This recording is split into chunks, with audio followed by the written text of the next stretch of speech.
Next, almost done. Smooth endoplasmic reticulum. Very similar to the rough endoplasmic reticulum. This one's smooth ER, not smoother, you know, smooth ER. So the first thing we're gonna do is go after that structure again. It's very similar to the rough. So I'm just gonna make, you know, some openings.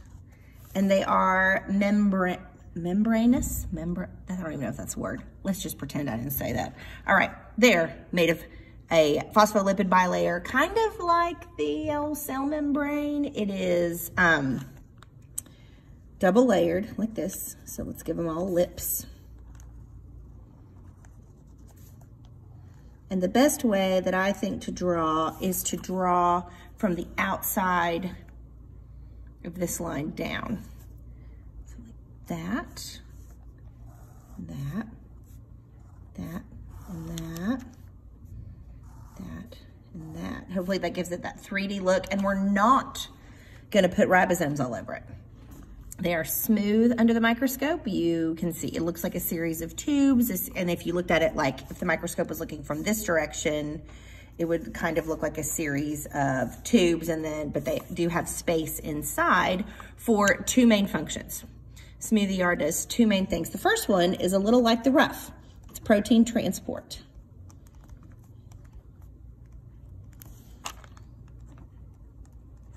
Moving proteins around a cell, because remember, proteins do a lot of jobs. They're like keys that open locks, and there are lots of locks to do a lot of jobs inside of a cell. So proteins do need to move around, and the smooth ER is like a highway system. Proteins can move outside of these tubes, along these tubes. Some proteins move inside. It just depends on the kind of protein it is, and proteins are huge and honking and big.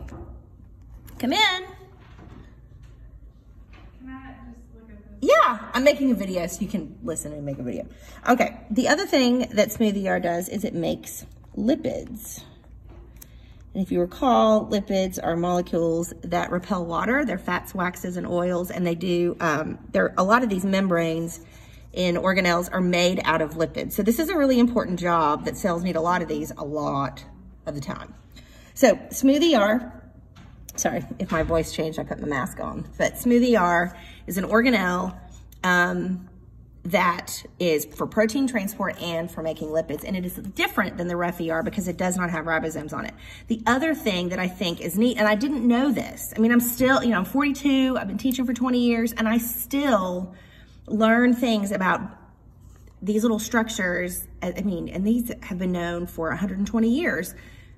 I didn't know till this summer that Smooth ER can become rough ER, and rough ER can become Smooth ER depending on the needs of the cell, depending on the life of the cell and what kind of cell it is, where it's found, in what organism, if it needs more proteins, if it needs more chemicals to make the cell work. Smooth can become rough, could get covered in ribosomes and make more proteins.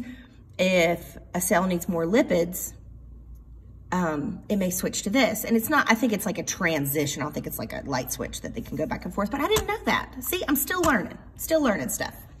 Thanks.